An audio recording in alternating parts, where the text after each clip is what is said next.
Football is upon us. We had the opening game of the NFL season last night, and it was a dud. Huh? Glad to have football back, but what an awful game to kick things off. Thank you for joining us here on That's What G Said podcast. Appreciate you downloading, streaming, tuning in from whatever device, wherever you're listening to. If you can, real quick, stop just 1 second. If you can go subscribe over on YouTube, iTunes, SoundCloud, Google Podcast, TuneIn, Spreaker. If you have accounts for any of those sites, just click subscribe. And then anytime we have a That's What G Said podcast, it'll immediately get sent to you as soon as I'm done uploading it. So that way you'll always have all of them delivered to you. And it helps me out too. It builds up my subscriber numbers and puts a few extra bucks in my pocket. So if you can, head on over, subscribe at any of those places.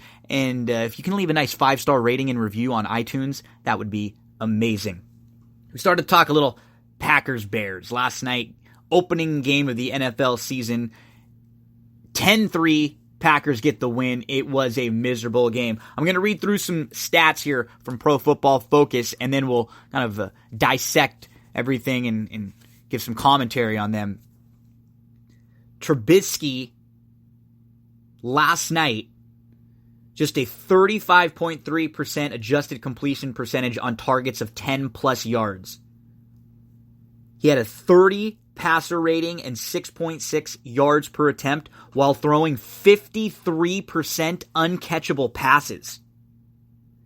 He had 2 big-time throws, but he had 2 turnover-worthy plays. And this is his 3rd year now. He just plain and simple was not good last night. He finished with a 23.7 passer rating on 3rd and 4th downs, and 2 really big turnover-worthy plays on those big downs. In the 4th quarter alone, over 50% of his passes were marked as uncatchable. But he's good in a clean pocket, so they have to do a much better job of just giving him a little bit of time, because actually, the way that he was graded out last night, he's better in a clean pocket than Rodgers was. But as soon as things start to go a little off script, as soon as there's a little adversity, that's when Trubisky gets into some trouble. He can't get outside the game plan. He can't get outside what's supposed to happen. Any type of change, and that's where he starts to struggle. 10 dropbacks where he moved off spot. He was sacked 3 times and had a turnover-worthy play. Trubisky had a bad night. And Rodgers didn't have a great night either, right? These are 2 really good defenses. In particular, what we saw from Green Bay's secondary last night. Now, new safety, Adrian Amos. They drafted Darnell Savage Jr. Both of them looked really, really good. All of their new acquisitions from the offseason on the defensive end looked great. Amos was the highest graded defensive player on Green Bay last night. Savage, very good for a debut. Really good secondary. We saw a couple strange things on Chicago's end as far as the scheme.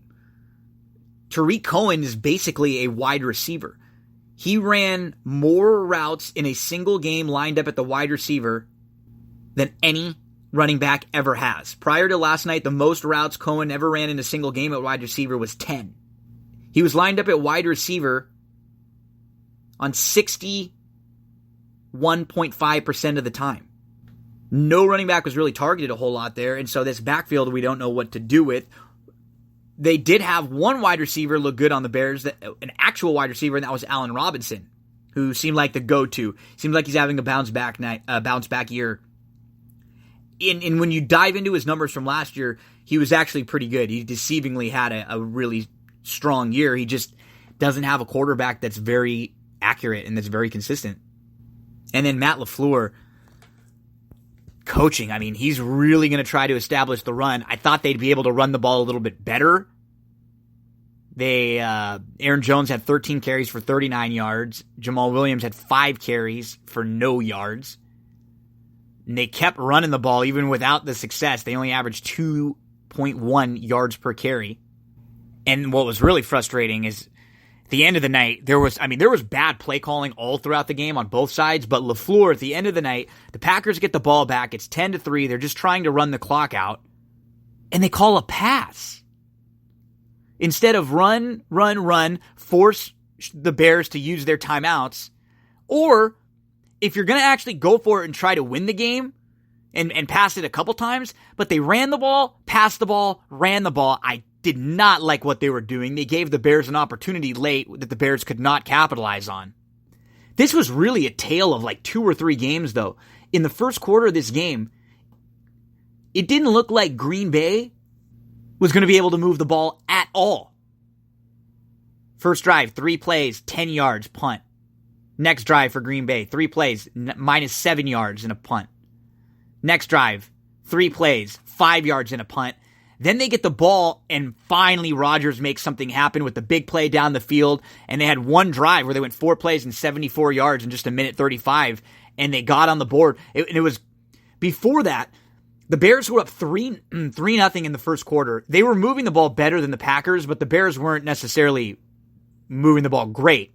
And it felt like the Bears were up like 21-0. It felt like they were just destroying the Packers, and it was just a 3-0 game. And then it flipped. As soon as the Packers score a touchdown, and now it's 7-3, then we see the Bears punt, turnover on downs, punt, interception, turnover on downs. That's their remaining drives the rest of the game. But as soon as Green Bay scored that touchdown, it felt like the momentum shifted big time because neither one of these teams were moving the ball. And Green Bay's defense was playing very well throughout. At halftime, it was 7-3. Green Bay. Start the second half. Bears get the ball, 3 plays, 2 yards, punt. Green Bay gets the ball, 4 plays, 19 yards, punt. Bears get the ball, 3 plays, 9 yards, punt. Green Bay gets the ball, 3 plays, negative 10 yards, and a punt. The Bears get the ball. They run a drive, 6 plays, 47 yards. They turn it over on downs. At one point, the Bears had a first down and 40. This was not a very pretty game, but we will say that both of these teams' defenses are good, and they're going to be good. And I think people were not quite ready for how good Green Bay's defense is with some of their new acquisitions. And remember, folks, it's week 1. Teams overall, Green Bay only had 213 total yards. The Bears only had 250 total yards on third downs. Third down efficiency, Green Bay was 2 for 12. The Bears were 3 for 15. These are good defenses. Both teams got sacked 5 times. But the offenses will improve. In 3 or 4 weeks, these offenses are going to be better. I think by next week, they're both going to look a little better. The only problem with the Bears is they have to go and play the Denver Vic Fangio defense, which is going to be a very good one. This was a massive game for Green Bay to steal early on in the season because these two teams will likely be battling it out for their division. I was slightly over on the Green Bay over and slightly under on the Bears under for the season, so that was a good start as far as those are concerned. And now the Bears have to be careful. They cannot go and lose this game to the Broncos next week. You don't want to start 0-2. Like what I saw from Allen Robinson. And if you have, from like a fantasy perspective, I'd be a little worried about the Bears running backs. Montgomery ran the ball really well, but I just don't know what the distribution is going to be like with Davis, with Cohen, with Montgomery there. And as far as the Packers are concerned, offensively, it looks like they're going to try to run the ball a little bit more. But if you have any of these fantasy players, give them a couple weeks before you freak out too much. And don't completely overreact when you're betting on games or with these two teams in their games in the next couple weeks. Try to give yourself at least a couple games of a sample size before you completely react one way or the other. I don't think either of these two teams are going to be bad teams. I think they have very good defenses. They started out, they played the opening game of the season. They were obviously rusty. None of their first team players played in the preseason games. And the Packers get the first win of the NFL season. Big weekend coming up in college football. Week 2, I guess 2.5 if you count that week 0. And there, besides that Oregon-Auburn game in week 1, there weren't a lot of big games between two top teams or two good teams that could make a big run this year. And that's not going to be the case this week. I have 3 games that I'm going to play from a wagering standpoint in college. But overall, when you're just looking at the slate, you have number 23, Stanford playing USC, even though both of those teams are going to be without their starting quarterbacks. You have a game that a lot of people have been talking about. I've heard a lot of people high on the Cincinnati team this year, and they're going to play at Ohio State, which is a game that's a little intriguing to me. You continue on through Clemson, Texas A&M. Texas A&M playing at Clemson. This is a big game, number 12 at number 1. A lot of buzz about Texas A&M keeping this game close. Nebraska going to play at Colorado. That's going to be one of the games I talk about in just a moment. And then perhaps the big one, LSU at Texas. LSU at Texas.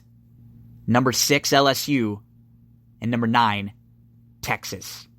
Now, believe it or not, Texas at home is a 7-point underdog.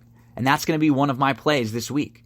I'm going to play Texas at home, but I'm only going to play them if you can get that plus the 7. That's a big half a point in the line. So if it's 6.5, if you're seeing it 6 somewhere, I don't like it as much, but I do think that Texas can keep this game at least within a touchdown. LSU is very, very good, though. I really have no knocks on them. It's just the 7 points at home for a top team like Texas. So I'm going to take those points. That is going to be one of my 3 plays this weekend. Only though if you can get the 7. Don't play that at 6.5. I think that's a big difference. LSU, Texas. Let's take Texas at home plus the 7. Game number 2. It's going to be Colorado and Nebraska. In week 1, Nebraska had an ugly offense. They scored 2 defensive touchdowns and a touchdown on special teams. They got to go on the road now and play a Colorado team who I just think they're an average team, but they played a little bit better in week 1, especially late. They seem to start to figure things out against Colorado State. So I'm going to play Colorado at home plus the 4. Again, another line that's key. You have to try to get the 4. It's got to be over 3. I wouldn't take that at 3. If you got 3.5 or 4, that would be fine. That's just like that Texas line. You got to get the 7. 6.5, 6. I don't like it as much as Texas plus the 7. And then the third and final game, North Carolina at home plus the 5 against Miami. North Carolina won straight up as a larger underdog last week against South Carolina. Miami did not look good at all in that game we saw against Florida about a week and a half ago. They gave up 10 sacks versus Florida, 14 penalties for 118 yards, and only 2.4 yards per carry on 36 rushing attempts. Sure, I can give them an excuse for playing the first game and looking sloppy. So I can give them an excuse for maybe one of those 3 factors. Maybe the penalties we give them an excuse for. Maybe the sacks. But they couldn't run the ball. They couldn't block, which go hand in hand. And then the penalties on top of that. To me, I think North Carolina, very live here, plus the 5 at home. So the 3 plays, North Carolina plus 5 at home against Miami. Texas plus 7 at home against LSU. Only if you can get it at 7 somewhere, though. Colorado plus the 4 at home versus Nebraska. If you'll notice, I've got 3 home dogs, and that's something that I try to look a lot for. Home teams that are getting some points that I think have the opportunity to win straight up. And I think any of these 3 games, Texas could beat LSU, Colorado could beat Nebraska, North Carolina could beat Miami, and you have to kind of give yourself an opportunity to think that they could at least keep it close at home when we're going to have lines that are here within a touchdown. So the 3 college plays for me. Best of luck. Stanford, USC. Let's get a little preview on this one. USC is now up to a 3-point favorite, 2.5 to 3-point favorite. They're at home against Stanford. Stanford's ranked number 25, but there will be no JT Daniels for USC. True freshman Keaton Slovis will be starting, and no senior quarterback KJ Costello for Stanford. Redshirt sophomore David Mills will be starting. Stanford's also missing a very key part of their line in the left tackle. And when I look at this game, I'm not very confident in USC overall this season. But in this particular game, I would not bet it at all. I think they're going to win, though. Stanford, without their quarterback, and when you look at their skill players, they don't have a typical stud skill player like they've had the last few years. They don't have a Bryce Love, McCaffrey, or a J.J. Arcega-Whiteside. I think when you compare the skill players from what USC has, they just have to do a good job of not asking too much of Slovis. As long as he can make quick reads, hand the ball off to Malapei, to Carr, and then to get the ball into Vaughn's, Amon-Ra St. Brown, Michael Pittman Jr.'s hands, and to Carr's hands, those 5 skill position players are the key to USC this year. Those 5 players are as good as skill position players on any team.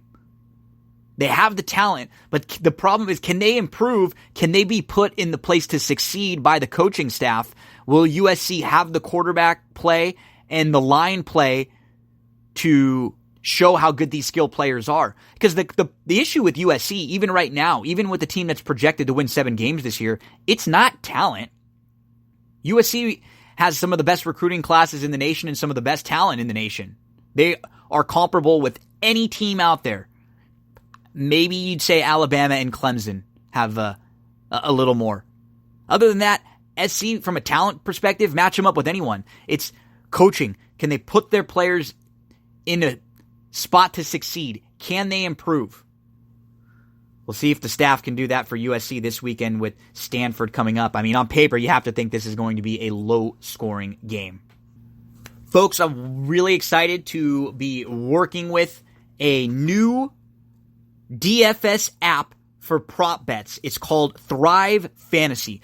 So if you're someone who loves fantasy football, you like football in general, you like to gamble, and you look at prop bets sometimes, if that sounds like you at all, then go right now, download the Thrive Fantasy app, or go to thrivefantasy.com.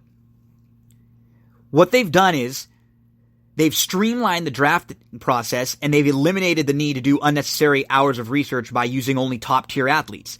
Instead of the traditional salary cap format, you build your lineup around a list of prop bets. So you're going through, there's a prop bet where you have to select one side or the other of the prop bet, and you select 10 for your entry. For each contest, you need to choose 10 of the 20 prop bets that are included, and then you pick 2 ICE picks in case of emergency. So you have 2 alternates in case something happens, game is canceled, something like that. Each prop has an over and an under point value assigned to it. And you're going to be rewarded the point value if the prop is correct. For example, Tom Brady will throw for over or under 250 yards. The less likely the prop is to occur, the more points the choice will be worth. So you have to be a little contrarian. You'll get more points for going against the grain, for going against what everyone else thinks. It's just like any way you build your DFS lineups. You want to go with some that you feel are surefire, and then you want to go with some that you're kind of taking a little bit more of a shot. They have head-to-head contests, all sorts of different competitions. Make sure to get to thrivefantasy.com or download the Thrive Fantasy app. But the key to all of this is, when you do, use the promo code GINO, Gino. If you download and you use the promo code, when you deposit $10, you'll get an extra $10. So if you deposit anything over $10, you're going to get a free $10 credit to play with. Use the promo code GINO, my name, Gino. Plug that in right away when you sign up for an account, and you will get an extra $10 back after deposit 10. So deposit 10, you'll get another 10. You'll have 20 to mess around and check things out. put 100 in, you'll get an extra 10 on it. Anything you deposit, you'll get an extra $10 back when you use the promo code GINO. Coming up next, we had an interview with Monique from Covers, Monique the Parlay Queen, Monique Vag. You follow her on Twitter at Parlay Queen, and Monique is a really, really good sports bettor. She covers everything. Had her on the Mike Abadier show the last couple years. She works for Bet America, does some content for them, for a new sports gambling podcast, at Gambling Podcast, and then for Covers. And Monique and I went through all of the games for week 1, all the point spreads, talked about the games that she likes. I have 4 plays for NFL week 1. I'll go over those plays again after the interview. So hope you enjoy the discussion with Monique on everything for NFL week 1. We hit on each and every one of the games. We give you the lines, some that we like, some that we don't, but you definitely want to tune in and sit back, get the popcorn ready for this interview with Monique. Very excited about our next guest. I actually can't believe it's been this long before the Parlay Queen has joined us on That's What G Said, but I think subconsciously I knew that I was going to be asking her for a lot of help and to show up a lot come football season. So I think, Monique, maybe I wanted to give you a little bit of rest before football season started, because I know with college, with pros, I was going to be asking to talk with you quite a bit. We follow you on Twitter at Parlay Queen. You do lots of work for a bunch of different places, Cover, ABR Live, and you said you just started working for a new place now. Monique, what's going on?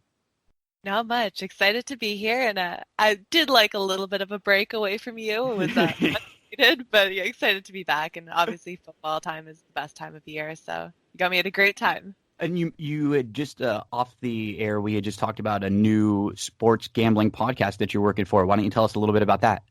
Yeah, they're awesome. They put out a lot of content pretty much on every sport in general. I do college football, NFL, horse racing for them, and SGP is what they're known for. They do podcasts as well as written content, and the main emphasis is on gambling, so right up my wheelhouse. Awesome. And for those of you who don't know Monique, is there any sport that you won't gamble on? No, probably not. I mean, like, situationally, I'm not betting preseasons of anything. Sure, although people will try to convince you that there's a lot of value in there. Yes, but there's a lot of uncertainty as well. So, I mean, if it's relevant, if it's a time of year, if it's the postseason, if it's something that I have to have some type of general understanding of the sport, or have some good research done. We're not talking you're going to bet some scratchers here, but we're talking about if there's a sport on, you're going to do the research. You're going to find out if there's any value there. And then if there's some value somewhere, you'll play it. If not, it's maybe kind of watch and maybe some in-game, because that's something that you've really picked up over the last couple of years, and that's becoming a huge part of gambling now is the in-game wagering. It's amazing because okay, before a game, obviously, there's so much time to adjust, whether it's a last second change or anything. And especially for NFL, the lines have been out for so long that the movement isn't really coming in as of late without barring some type of monumental change. But the lines have been out for so long that if you caught a good line, you likely caught it early. But in game, the odds makers, whatever it is, an algorithm, a person, I'm not entirely sure what's doing the in games, but it doesn't necessarily have as much time to adjust to something that could happen in the game or flow or situational things. So for me, in-game betting, especially for something like football, has always been something that I've just been so attracted to. Well, and I mean, think of all of the years of research and sample size people have when they're just formulating regular lines for regular games. There's not a lot when it comes to in-game wagering. So as you mentioned, whoever's setting those lines or the lines, a lot of time, they're not as sharp as like a normal line would be for a Sunday football game with all of the sample size and the years and years and years and years and years of information that they have. It's different. So one thing I've noticed with you and why I've followed you and I'm always keeping an eye on who you're playing is it seems like you do a good job of realizing where there might be something that's a little bit off, like, that line just seems a little off, and sometimes we don't even quite know why. It's just kind of like I've looked at these lines so many times, this one feels a little off, and that's where you play. So for those of you who don't follow Monique, especially this time of year. At Parlay Queen on Twitter, awesome follow. And that's what I like is you post a lot of your plays too. Like everybody knows it's going to be a good day someday, it's going to be a bad day someday, but you're not going to be redboarding afterwards. Like everyone knows before the games where you stand. That's true. And it's tough because I do like to do a lot of in-game betting. It's hard to keep up with that because by the time you post and someone sees it, if you're betting in-game and you love it, more often than not, you love it and then the line's going to change drastically too.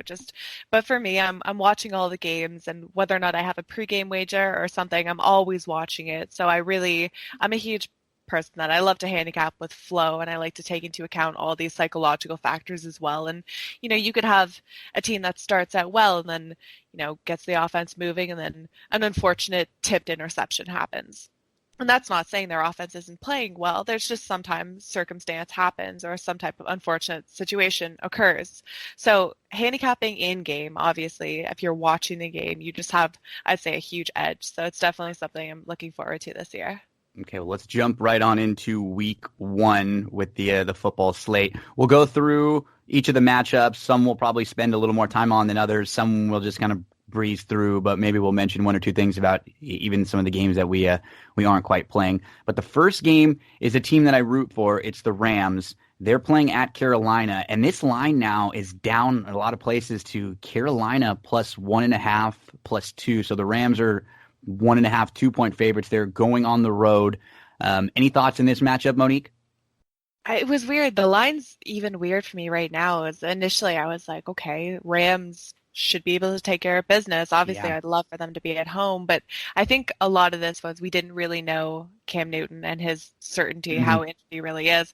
I think it's suspicious. I think the line's very strange. I'm not entirely sure why it is so low. Did you look into this one in particular? Yeah, this is a weird one too, and I would almost always play the home dog like this in the situation. I'm not, as you mentioned, Cam Newton. I'm very concerned with him. And if this game was in the middle of the season and the Rams were having to travel and go play an early game after, playing at home for a few weeks, I would probably lean more towards Carolina. But this is going to be one of my 3 or 4 plays of the week. I think the Rams are just better. And I think if you can get this thing at anything under, the Rams -3, I think that's great. Like if you can get the 1.5 or 2, that is great to look all over. I'm a little cold on Carolina this year just because of Cam. I'm a little worried with it's the shoulder and then it was a knee and there were multiple issues throughout camp. He hasn't really been able to show how healthy he is. Now you can say the same thing with Gurley and with the Rams, and I'm actually a little cold on the Rams overall, like on their season total. I don't think they're going to win, 12 or 13 games. I think they'll get in the playoffs and it'll maybe be like 10 or 11 when they sneak in. But I do like them in this spot. So this will be one of my first plays. This is one of those weird lines, though. I completely agree with you. Like, you look at it at first glance and you think it should be at least Rams -3, 3.5, at the very least. And For sure. The bettors are really liking Carolina. But I'm going to go the other way. Let's go with the Rams. We'll say -2 right now is what it's at a lot of places. So as long as you can get it and it's under 3, I'm fine on that one. Even the total of that one is strange too. 50. It's one of the highest totals of the week, which is even more weird to me because Carolina's offense they're just inconsistent, and then the Rams can shut someone down easily defensively. So the total is extremely high, a lot higher than I would think. I think it maybe be like 44.5. So seeing it so high, I don't know. For me, I'm skipping that game, but if I were to take someone, I agree with you on Rams. Game 2 will be Washington-Philly. Philly's actually up to -10 now. And Washington, they're projected to be one of the worst teams in the league. They're just one of these teams that you just don't know what they're really doing this year, if they're even trying to win, or maybe they're trying to tank for the future. Who knows? Washington-Philly, I don't really have a strong feel for this game other than the fact that I made Philly a survivor pick in one of my survivor plays. I was pretty basic and pretty simple there with this one. It was either going to be Philly or Seattle for me, and I went to Philly. Any thoughts in this game? Yeah, you're right. They're a good survivor pick, I'd say, as well. And I actually have Seattle in mine. So we're in the same mindset, which is a good sign, especially week 1. A big spread, but you never really know with these divisional games, but I feel like they should be able to take care of business. I know 10 is high, and we hate laying double-digit spreads because you don't really know week one. There's so much uncertainty, especially And a division offensively. game too. Yeah. Yeah, it's tough, but Eagles at home, I think they should be able to cover. Probably like, say, maybe 34-12. Yeah. I think the Eagles are going to be one of the best teams in football this year. They're not going to be a team like that they're so deep that like fantasy wise, if you're playing fantasy, it's going to be tough to project which player each week is going to go off. That's But true. just overall, their defense is really good. Their offensive line is really good. Their receiving core is really deep. Their backfield now, they have a lot of different players they can hand the ball to. So I expect them to have a really big year. And in the division we mentioned, it's Philly, Dallas, and then you have Washington and the Giants, who should both be pretty bad. The next game, Buffalo and the Jets. So it seems like every year people are waiting for both of these teams to take the next step forward to improve. I actually think that both of them are heading in the right direction. They're both moving forward. They both have young quarterbacks. They both have pretty good defenses and some pieces around. The key to this game for me is the line and what you get it at. I'm seeing it a lot of places now where it's just the Jets -2.5.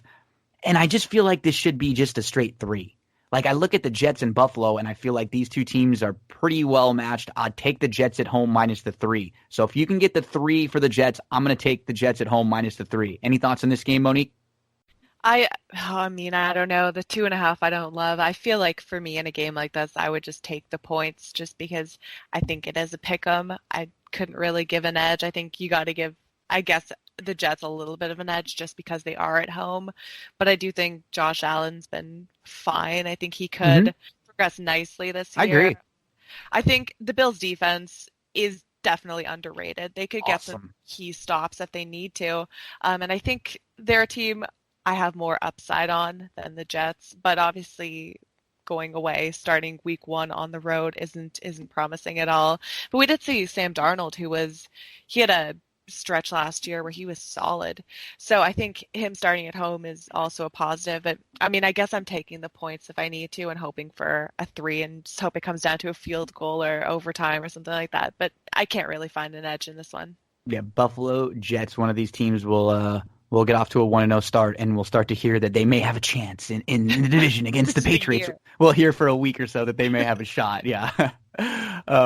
This next game with Atlanta and Minnesota, this is a fun game because these two teams, at least at first glance, look like they might be teams that are going to be on the fence battling for a playoff spot, for maybe a wild card spot towards the end of the year.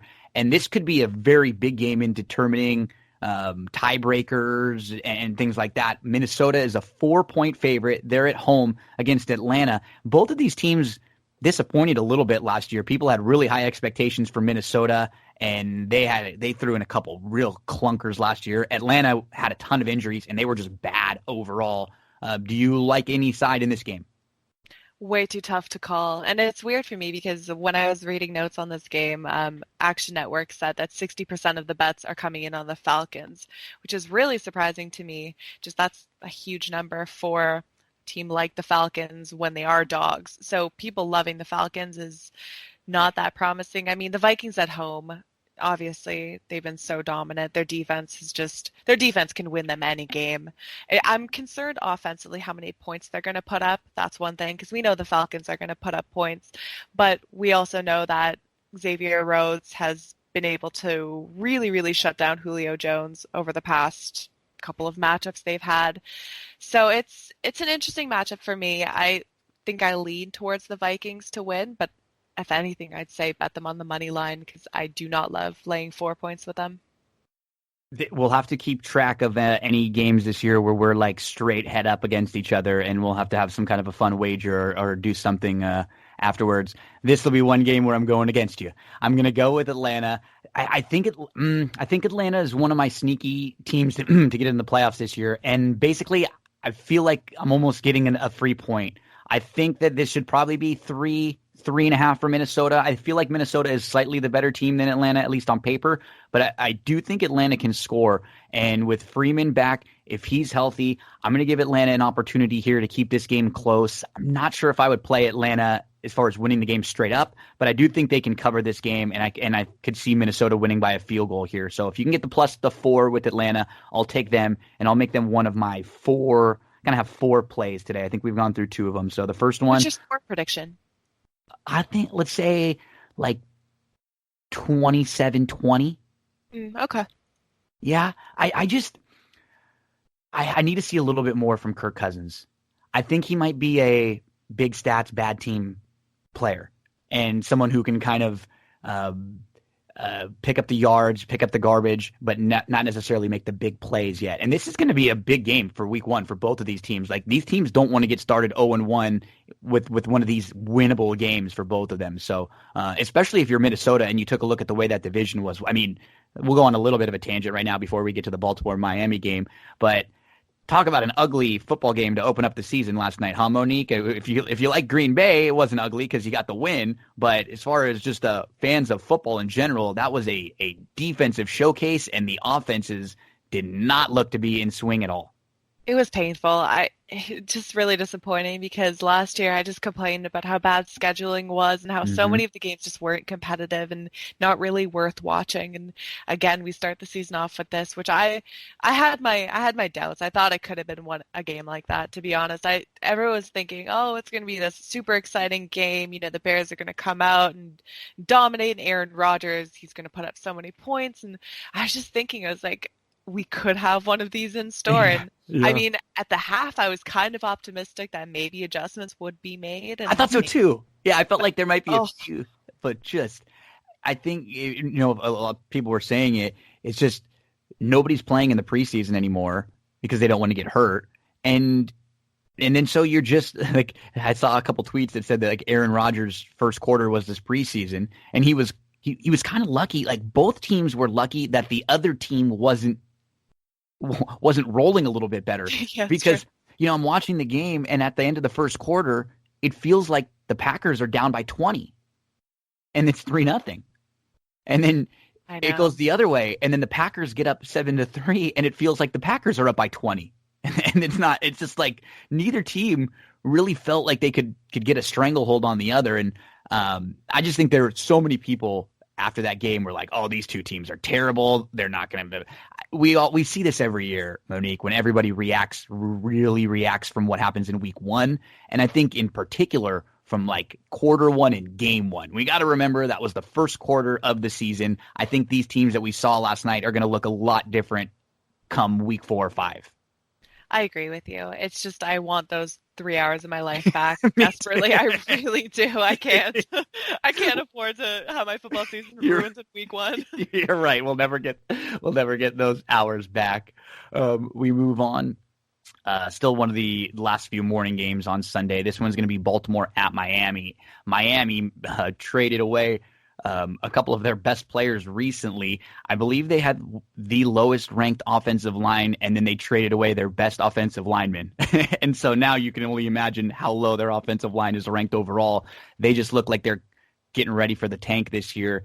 They are a 6.5 to 7 point underdog at home. Baltimore's a 7-point favorite, 6.5 point favorite on the road. Any thoughts in this game? You gotta like the Ravens here. I think the spread is even kind of low. I think the spread is fair, I'd say. I think it's just because it's week 1. If these teams met in week 4 or 5, I think you'd see easily double digits, maybe even 12.5 for the Ravens. I don't think they're gonna put up a lot of points. I just don't. I feel like it's gonna be one of those games where they win comfortably, maybe by like 10 points, but they're in cruise control the whole game. I don't see a super high scoring game, and I don't know how many points the Dolphins are going to put up. So I think I might even lean towards the under in the game, but the under's so low at 40. So, the Ravens put up, let's say, 27 points. How many are the Dolphins putting up? 10? Yeah. I was going to say, I was thinking like 21-10. That's, yeah. I see something like that. I just don't. If Miami can score 3 times on Baltimore, I'd be very surprised. Same. So yeah, I'm with you. I'd lean Baltimore this one, especially if you can get it at the 6.5 below that 7, but below that touchdown mark. This next game, this has been a real kind of hot buzz game for a while to talk about. Kansas City, one of the best teams in the league last year, and they look like they're going to be one of the best teams in the league again this year. They go play on the road at Jacksonville. This game is Kansas City minus 3.5 most places. And Monique, this is actually one of my better plays, one of my sneaky plays. I really like the Jags. I'm high on them this year. I like the Jags to win their division. I think their defense is going to bounce back and be that number one defense like it was 2 years ago. I don't think Nick Foles has to be, a Super Bowl MVP. I think he just has to be an average quarterback because they were so bad and they got such below average quarterback play from Blake Bortles for so long. Their offensive line was banged up last year. Fournette had a horrible year. I just think if all those things that went wrong last year, they don't have to go completely right, but they just turn sort of back towards the positive. And I think this Jags team can win 9 or 10 games and make the playoffs. And I like them at the plus 3.5 here. Make sure you get that extra hook though. That plus 3.5 is huge because they could still lose a close game to Kansas City, battle throughout. But Kansas City and Mahomes, this was his worst game of the year. This is the worst game of his career when he played against the Jacksonville D last year. They still won, but he didn't look like that same Mahomes. So this is one of my strong plays. I'm going to go with the Jags. That's interesting. I didn't know that he struggled against them last year. It's that game for me in general. At looking at it and I'm seeing only 3, so 3.5 is a great number. It's crazy. Honestly, it's very low, even considering all the changes the Jags have made. I still think the number is low. I feel like I would have to take Jacksonville just because It makes you, when you see the low number like that, especially with the team at home, you're like, it's like the Rams game almost, and that's why most people would take Carolina when you're looking at it going, this is just too weird. It seems like it's too easy, right? And so, I think if the 3, like I would never want the Jags plus the 2.5. 3 I'd be okay with. If you can get the 3.5, I'm seeing still at some places, then take that, search all over for that. And I think these are both going to be playoff teams. I think these will be 2 good teams in the AFC.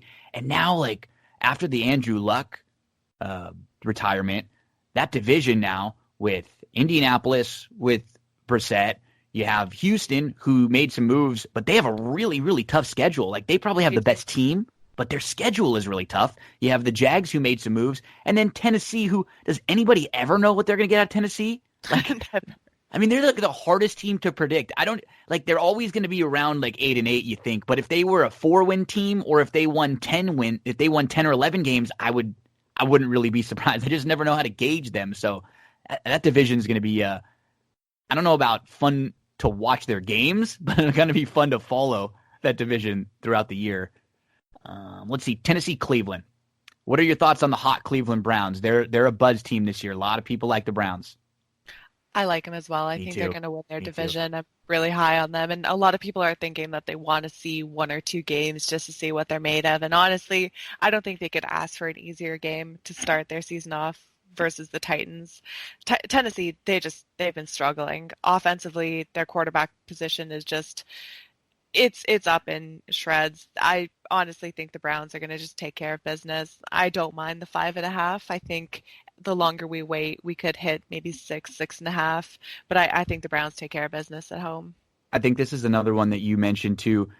People want to wait for a week or two to see what the Browns are going to do. The problem is, if the Browns play really well here, you'd never get a line like this. They'd be minus 7 or 8 later on in the season, just as you mentioned with some of the other ones. So if you have a strong opinion on a team, play them hard in the first couple of weeks before their lines start to change, because you might be right or wrong, but if you're going to follow your opinion, you're going to get a better spread. You're going to get a better line right here. This would probably be 7.5 come a few weeks if Cleveland does what you and I think they're going to do. And if Tennessee does what we think they're going to do, just kind of be an okay team. They're not good on the road. They can beat a team at home sometimes because they can play good defense and maybe run the ball. But if they get behind here early on, I just don't know how they're going to compete with Cleveland. Cleveland defensively, I think they are going to beat up on Tennessee. And that's where I'm concerned if Mariota is going to be able to do anything at all against that Cleveland defensive front. So I'm with you here again, too. I would lean Cleveland this way. I like Cleveland quite a bit. I think that's going to be a good division with Cleveland, Baltimore, and Pittsburgh. All 3 of those teams should be really good, and it should be a fun year, I think, with them battling.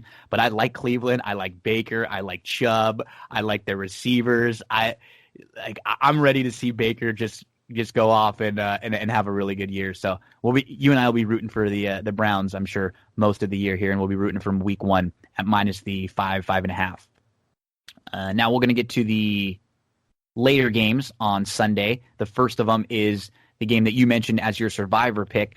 Cincinnati on paper looks like they're going to be one of the worst teams in the league. Seattle, they just made a nice trade that's going to bolster their defense even more.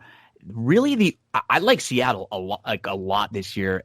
I think the Rams are going to take a slight step back. I think they're going to be really good. The only one little hiccup and concern I have for Seattle is, do they have enough pass catchers out there with Lockett? Can their rookie Metcalf step up and become like another go-to for them? If he can, and if they can find someone else to catch some passes for them. I love their running game. I love Lockett. Their defense should be good. Seattle is 9.5, 10. I think you'll still see it at 8.5 some places. Yeah, 9, like around 9 here. What do you think on this game? For me, I think when I was looking into it, the 9.5 is high. So I think Seattle first half at 6.5 is a good play. I don't see the Bengals doing anything this game. I think a lot of the time we're looking through these games and trying to find that one potential upset. And I think that this isn't a game that we should really be looking into for that. I think they're going to take care of business at home. There are very high expectations for the Seahawks, for Russell Wilson. And you have legitimate concerns, which are true with Seattle, just offensively. It's a matter of how many points they're really going to put up, how dominant Wilson is really going to be. But I think they have such an easy matchup week 1 that the 9.5 I don't love. So for me, my personal play will be the first half spread, but I think they should take care of business. Let's move on to the Chargers versus the Colts. Now, a month ago, people probably thought, oh, wow, I'm going to wear my Andrew Luck jersey. I'll wear my Melvin Gordon jersey. This will be a fun game back and forth. And now we're not going to have either one of them playing in this game. The Chargers, with or without Melvin Gordon, they have a very good football team, and they're very well built. They're a 6.5 point favorite here against an Indianapolis team who, hey, you know what? Even though they don't have Andrew Luck, they have a pretty good football team too. They have a good offensive line. They have a good defense. They have some young pieces. I just don't know, with everything that happened early in the season, how much will that affect them now with Brissett taking over? Chargers minus 6.5. Is that what you're seeing also? Yeah, I see the same number. But for me, I'm liking the under in the game. I think there's just way too many changes offensively that these teams haven't been able to adjust to. I think it's going to be a slow tempo game. I think both teams will try to establish the run. I don't think they'll have that much success with that. But I just feel like this is one of these games that are just going to be completely boring. A lot of incomplete passes, a lot of just time wasted. That's what I just feel like when I think of this game. So for me, with the under at 44.5, I think that's generous. And if I were to take a spread, I'd probably have to take the Colts with the points because I think they could keep it close. But I definitely like the total way better. I would be completely in agreement with you on both of those sides. I think the Chargers win the game. I think the Colts would keep it close. I don't think it's going to be a great game for almost all the reasons that you mentioned. You have Brissett, who actually I think is a pretty good backup quarterback, but it's still going to take a while. We saw starting quarterbacks not looking good last night. And then we have with the Chargers, you have, how are they going to have their offense now without Gordon, who is such a big part of their offense? Is it going to be Eckler, Jackson? Are they going to, incorporate Hunter Henry into the mix a little bit? Does Keenan Allen get more? So I think it's going to just take a little while to figure that out. The Chargers will be good, but as you mentioned, it's just not going to be immediate, I think, for either of these teams with all the new factors heading in. So I'm with you on both sides of that game. If you're looking to play, I would go under, and I would go to the Indy side with the 6.5 points. We have, I think, 4 or 5 more games left. This one was one of the harder ones for me because I have no idea what to think of San Francisco this year.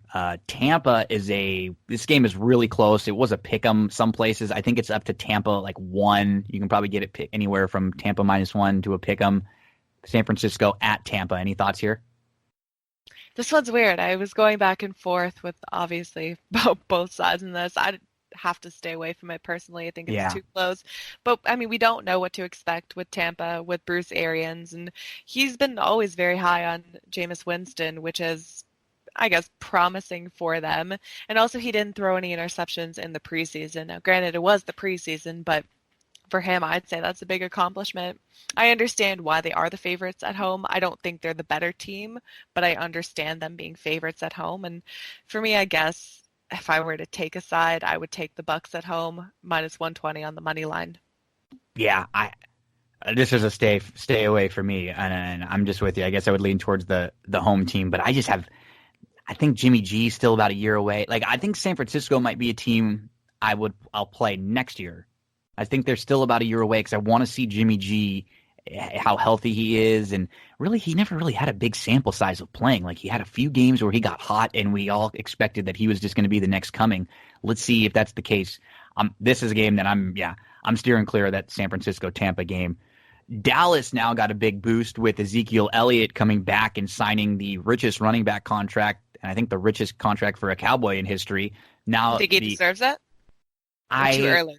I think it's a little early, but I understand what Dallas is doing. I think personally, when you're talking about running backs, he is absolutely in the top tier in one of them, but I would never pay any top running back that much. I just don't think you need it in this day and age in football. I don't think that's the right way to build your team. I don't think you'll have enough in the trenches defensively. Like in a year when they have to pay Dak, what's going to happen with Amari Cooper too? Yeah, so good luck. That's the only problem with an instance like this. And then, it wasn't like Ezekiel Elliott's contract goes up he was still a couple years away. So what's to say that in a few years he doesn't go back and say, okay, now I want to renegotiate again and I want to do something else with this contract again. So we've seen it all over the place in basketball. It's coming over in football now too, where it's the real player empowerment era where it seems like the players really do have all the power. And right now, Antonio Brown, we just found out before we started recording this show, they said he's going to play today, this week. Antonio Brown, after yesterday, it was like he's going to be suspended. He'll never play a game for the Raiders. They might get the $30 million back from him. And then apparently this morning he went and apologized, and now he's going to play. And we don't know what's going to happen with Melvin Gordon. It looks like he might sit out the entire year. So it's getting more and more each and every year where the players are just kind of holding the teams by a barrel. And like if you're Dallas and you're Jerry Jones, you don't pay him. You're basically telling your fans, we're not trying to win right now, but you do pay him. And then you're kind of screwing your franchise for the next few years. I don't know. Where did you stand on this? I didn't think they had much of a choice. Yeah. I think they just had to. That's the way that it's going. And obviously I agree with you with running backs just getting way too much money with just the longevity of their career. Mm-hmm. I think that's just what you have to look at when you think of running backs. And obviously top 2, top 3 in the league. And he deserved it. But like you said, what are they going to do with Dak next year? That's another thing too, just to consider. So it's crazy. And I feel like week 1 for them, I think they have an interesting matchup in week 1. Yeah, so week 1 they are now 7. They're up to 7.5. I'm seeing it some places against the Giants. And we know that the Giants, they got rid of Odell Beckham Jr. last year. And the receiver that was going to be their number 1 wide receiver, Golden Tate, is suspended for the first 4 games. but they do have the workhorse in Barkley, who is an absolute stud running back. The problem with the Giants is that they're going to be behind a lot of the time this year. So how much are they going to be able to force feed him running the ball? He's probably going to be used in the passing game a lot of dinks and dunks and little down and outs. How do you see this week 1 game, Giants, Dallas? It's a tough game for me. Initially, you think, Cowboys -7, easy play there. But I do think that the Giants are going to be a lot better this year. I think their offensive line is going to be. I think they've finally started to realize that this is the number 1 issue on their team, and they started putting in the money and taking the steps necessary to improve. Giants fans are not high on the Giants. Obviously, I don't think you really can be, but I say improvement for sure out of them. They're so far away from the playoffs and so far away from being competitive. But you have Saquon Barkley, who can easily win you 3 games on his own. I mean, it's tough. I'm definitely avoiding the game personally, but I feel like if you had to, Cowboys -7, I think you kind of have to. Just the better team. Yeah, I would the 7 too. If you were looking for this line and you were looking to play this line, definitely look for and try to find the 7. If you can, especially if you can find it where you're not having to give up like a -120 or something. The 7.5 is where I'd get worried because I could see this type of a game where Dallas was handling them easily and then the Giants just score a backdoor touchdown to cover late. So if you can get the 7, I think that's probably your best case scenario there.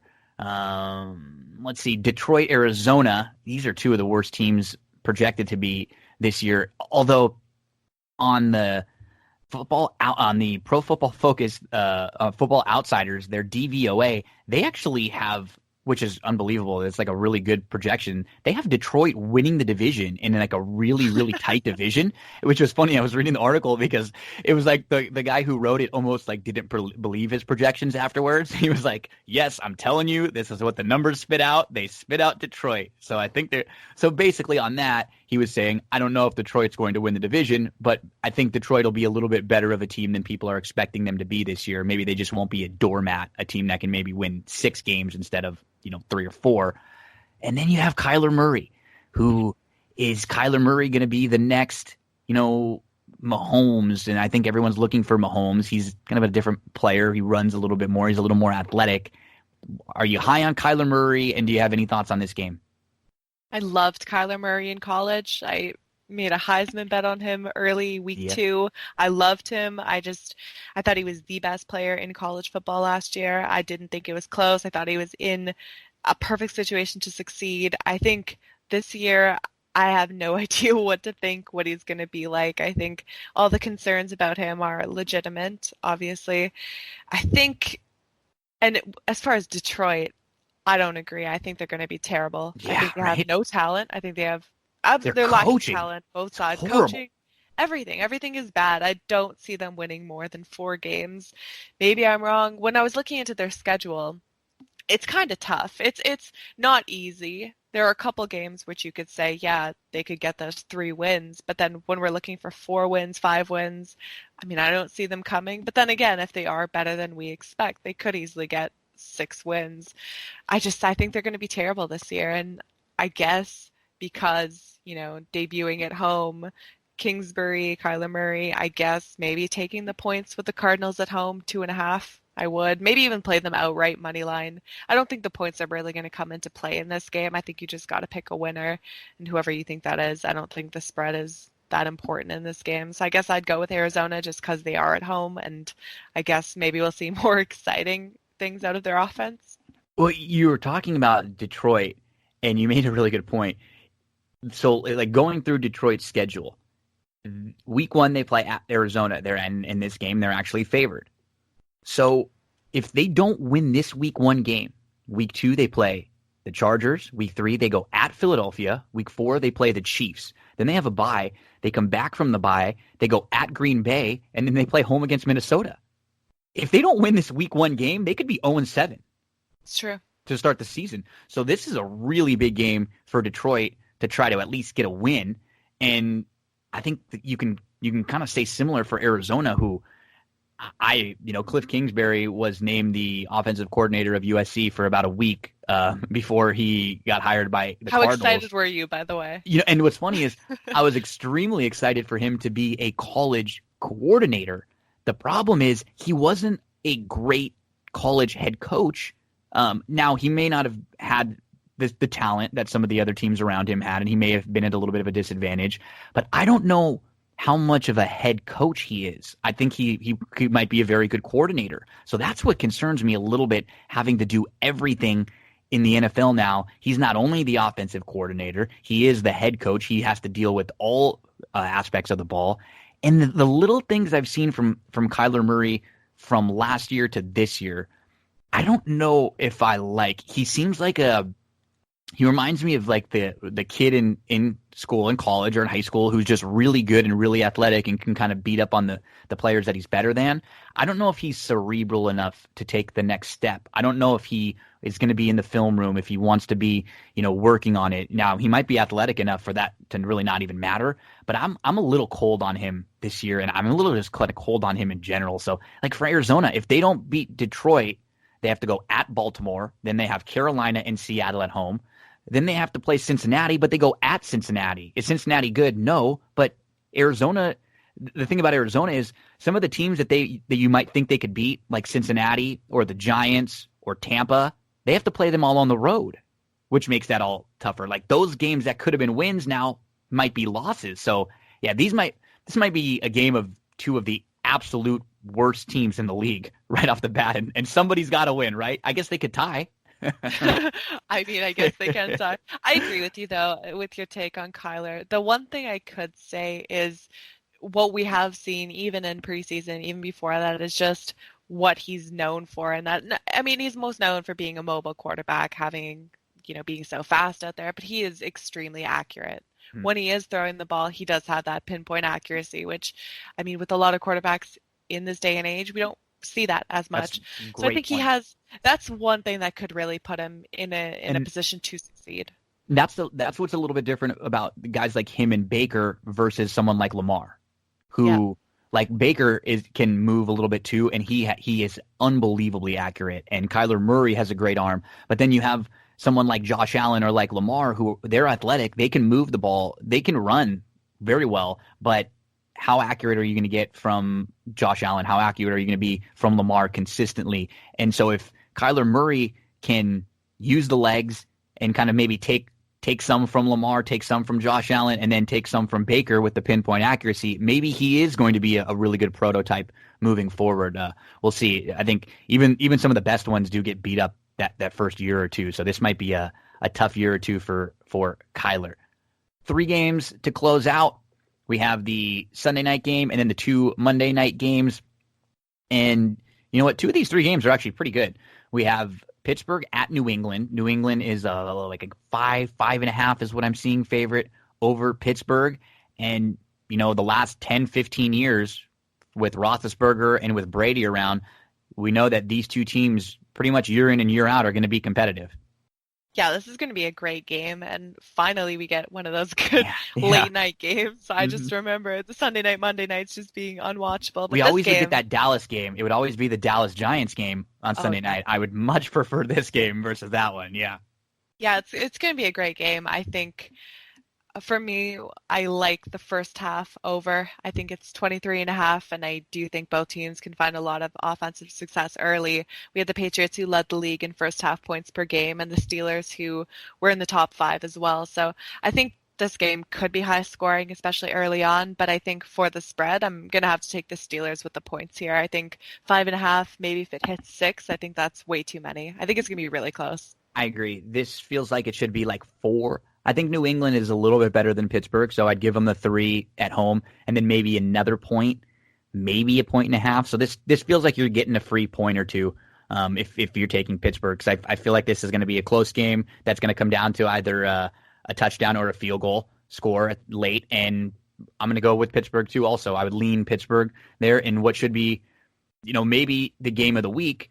If it's not, this next game could also be the game of the week, because you have a New Orleans team who, the way that they've been defeated the last 2 years, Monique, when it was last year, when it was that awful pass interference call that didn't get called, and then they ended up losing in overtime to the Rams, and then a couple years ago when it was that last play with Stephon Diggs, who scores that long touchdown to eliminate them. The fan base, so painful. I know, the fan base in this organization, they are just screaming for a big year this year. I think they'll probably have every opportunity to be one of the better teams again. I'm seeing 6.5, 7. They're at home. I'm thinking on a Monday night home opener, how crazy is this crowd going to be, Monique?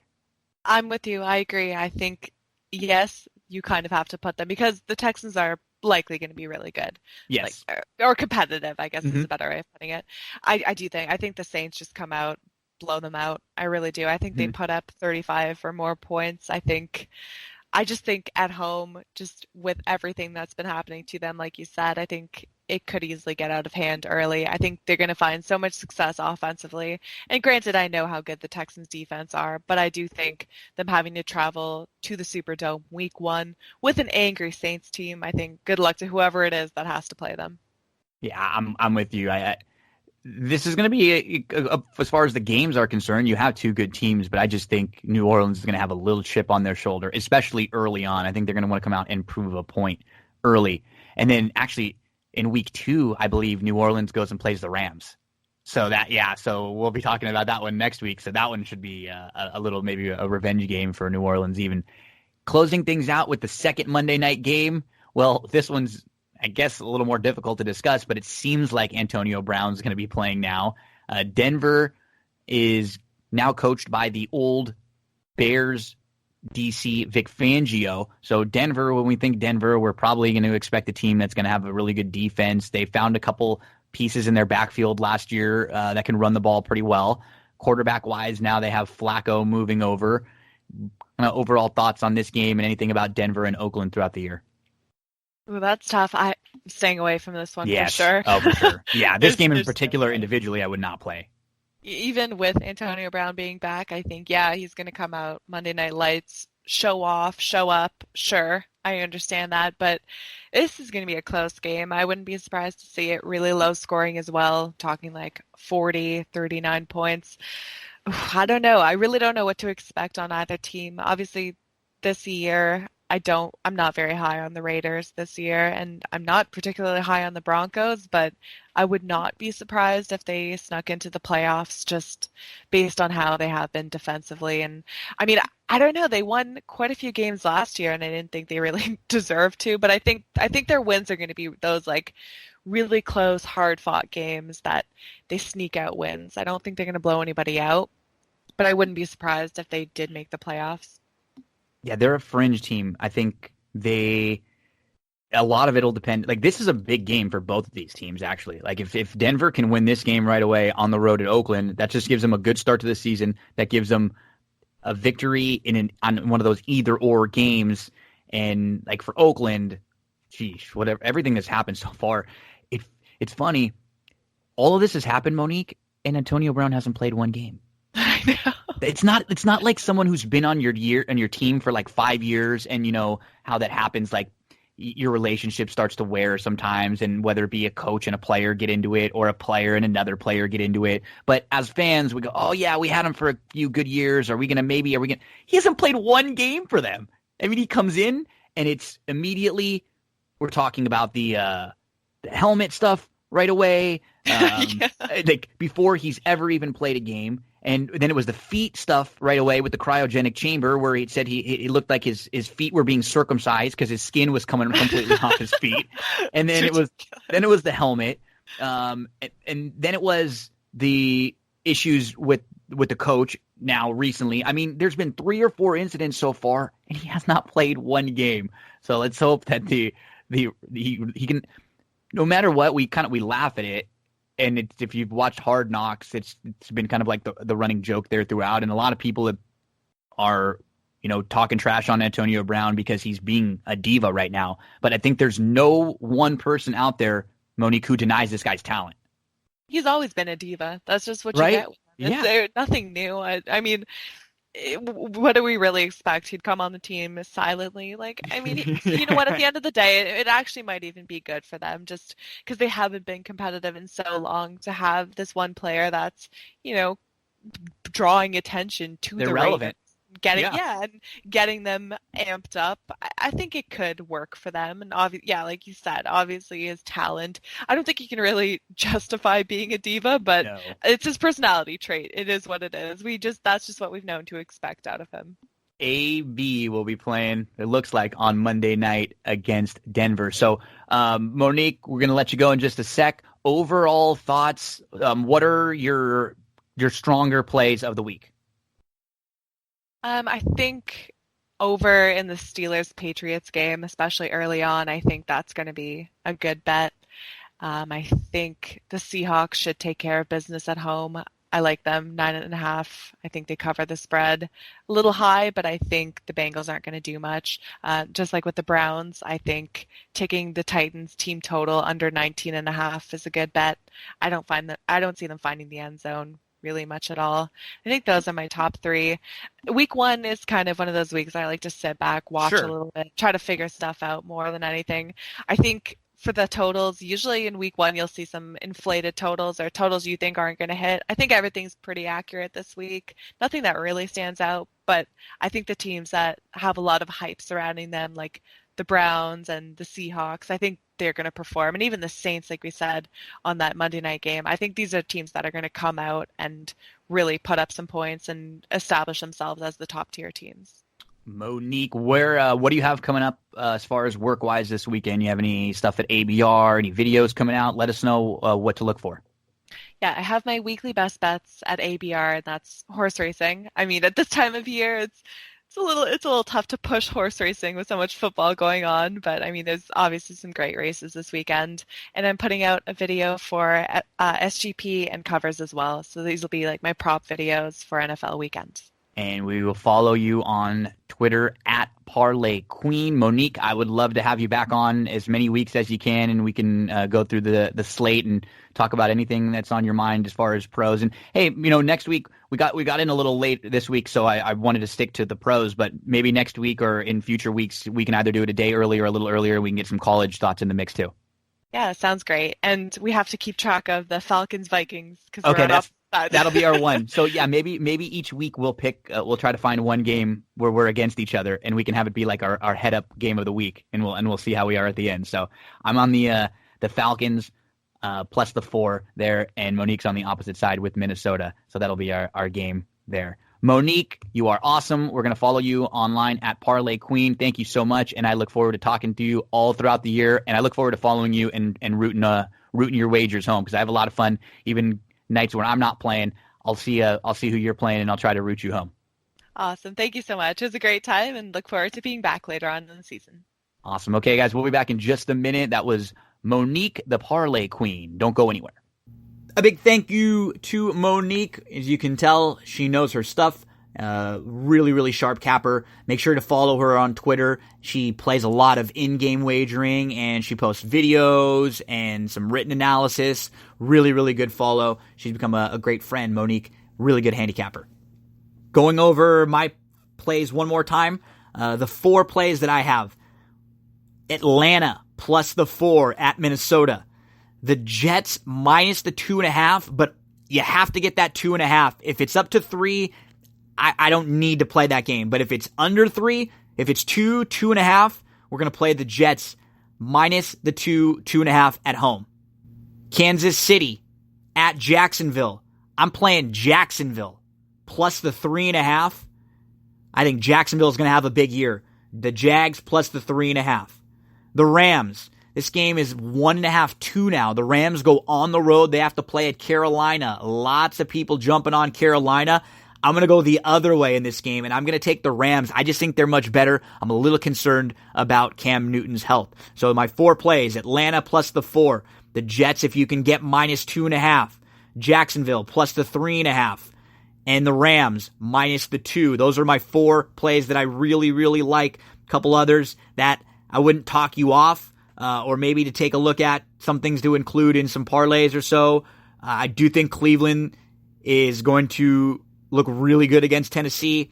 I think Baltimore will likely win that game by double digits against Miami. And I think Pittsburgh has an opportunity to keep it close with New England. And that New Orleans-Houston game, if it's under 7, if it was like 6, 6.5, I might lean towards New Orleans. But you heard all my thoughts with Monique for the most part early on. Just those 4 plays in the NFL. Stop what you're doing right now. Get over to cindycarava.com and take a look at the website. Cindy Carava is a full-service realtor who can help you with all of your real estate needs. If you need help with purchasing, leasing, selling, if you want to improve your home and you're looking for vendors, maybe you need some help with a loan and you need help with pre-approval. Anything at all in the field of real estate, Cindy can help you out. Send her an email, cindyc.realtor@gmail.com. She is one of the nicest, most genuine people I've ever met. I have known her for a decade now, and she loves helping people out. She wants to make finding a home, improving your home, selling your home. She just wants to make it easier on you. So check out cindycarava.com. Shoot her an email, cindyc.realtor@gmail.com. She is in all parts of the San Gabriel Valley, North San Diego County, and always looking to help. So if you just have a question, perhaps you want to see what your home's value is, cindyc.realtor@gmail.com. Okay, who's ready for some Kentucky Downs? We have a pick 5. An all-stakes pick 5 on Saturday, September the 7th. So get your past performances out for Kentucky Downs. If you've never played Kentucky Downs, check out the races. They're all grass races. Unbelievable betting opportunities. Full fields. The purses are huge. And this late pick 5 sequence is awesome. really, really good racing.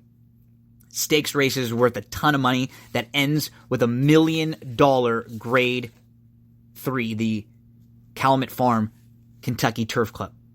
Let's start in race number 6 with the 1, Silver Prospector from the inside. He broke well on his last start. He was up on the lead into the turn. He pressed from second. He was just outside. He was battling in between horses at the top of the lane. He finished third in a 1 16th race at Saratoga behind a horse named Our Country, who just came back to finish second in the Grade 3 with Anticipation. This is the Kentucky Downs Juvenile Turf Sprint. It's $500,000, and it's a 6.5 furlong on that strange, unique turf course there. I wouldn't completely dismiss Silver Prospector. Cutting back from the 1 16th to 6.5 furlong, showed a little bit of route speed. Now should be fit and should offer you some value from the inside.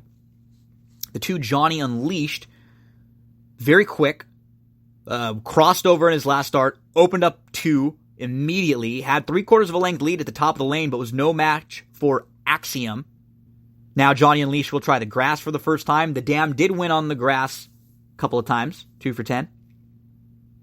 Just more looks like a pace factor in here to me and an underneath type. 3, City Front. Again, another who I think should be in the mix early. He cleared off by 3, but he was headed at the top of the lane by the 2-5 favorite and the eventual winner, Jersey Town Angel. That was over at Belterra Park in his last start. We have a filly, Cambria. Coheed and Cambria. Good eye, sniper. I shoot, you run. Cambria is a nice filly. Both of her starts at Presque Isle, they were good. When you look at the May 20th race, it was going 4.5 furlongs on the synthetic. And she defeated a horse named Copper Gem, who has won twice since, was third in a small stakes race. And the lone poor effort for Copper Gem was win 5th when she came right back and was behind Cambria on July the 30th. She's alive in here. She's going to try the grass for the first time. But her Dam is a graded stakes winner, Grade 1 placed on the dirt, and won on the grass, and was multiple stakes placed on the grass. Cambria's last start, she was off slow. She was 6th of 7th on the inside. She's about 6-7 lengths off. She kept to the inside. She started to move. She was able to angle out nicely 4 deep in between. She seems like a really handy filly. Now, the 6.5 races that we're going to discuss throughout this sequence are difficult because horses that are coming out of the 5 and 5.5 furlong turf races generally don't perform well. I like horses that are cutting back or who have maybe run down the hill at Santa Anita, horses who have gone a mile, maybe have gone 7 furlongs on the grass, or who are at least coming out of 6.5 furlong races in some way, shape, or form, because the 5 and the 5.5s I don't think play out as well on this turf course, and that could be the problem for Cambria, who has only gone 4.5 furlongs and 5.5 furlongs, but I think she has some ability. Super Dormy, who won his only start at Ellis Park on July the 12th. There were actually 3 next out winners from that race. The second place finisher, Shippingport, won a maiden special weight next out. The 4th place finisher won a maiden special weight next out at Belterra. And the 6th place finisher won a maiden special weight next out at Ellis Park. Super Dormy broke well, sat second, was just off, was never farther than a length out of it, battled through the stretch with the 3-5 favorite, and he won the bob. He makes a lot of sense in here. I mean, it was a tight finish. He just got the nose down. But another one of those, he ran 5.5. You're going to have to go 6.5 on a tough, demanding turf course now, and it won't be easy. How ironic is the 6. On August the 13th, the 10th place finisher came out of that race to win at Mountaineer, a 4.5 furlong maiden special weight.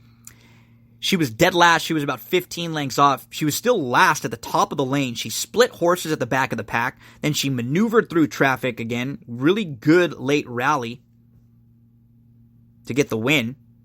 The 3rd place finisher, Tiz Penny, from her debut win, came back to finish 4th in a maiden special weight on August the 31st at Kentucky Downs. I think she's just in a little tough in here. How ironic. The 7, seeing that this horse might be scratched, I wasn't a big fan of Invader anyways, who will be one of a couple for Wesley Ward, and who actually was favored in his debut, lost to a horse named Montauk Daddy, who was third in $100,000 stakes at Saratoga. Invader got up to 5th. He was like 3 off from the outside. He was 3 wide. He made a bid at the top of the lane. He was all in, never really had any late punch. The 8, Prince of Thieves, would not talk you off this one. In his debut, going 5.5 at Ellis Park, Giroux was aboard, and he was off slowly from the rail, and then he was stuck inside behind horses, and he took back to last.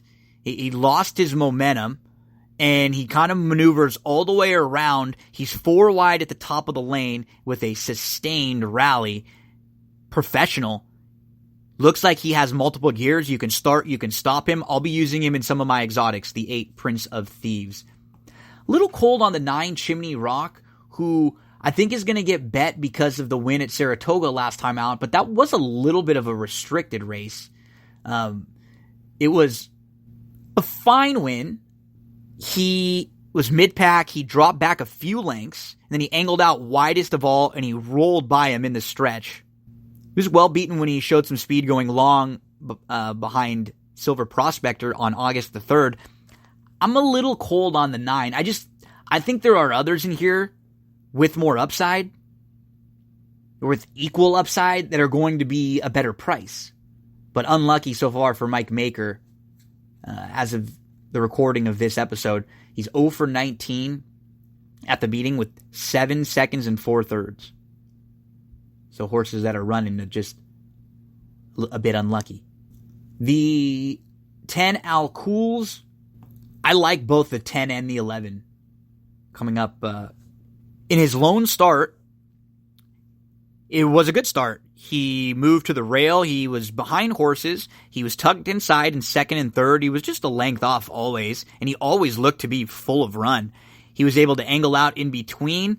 The ride wasn't the greatest, but there's a lot of talent here. I think there's some ability here, and I'm not going to leave him out of any of my exotic tickets, and in particular to start the pick 5. Al Cools will be on all of my tickets now coming into the Peter Miller barn.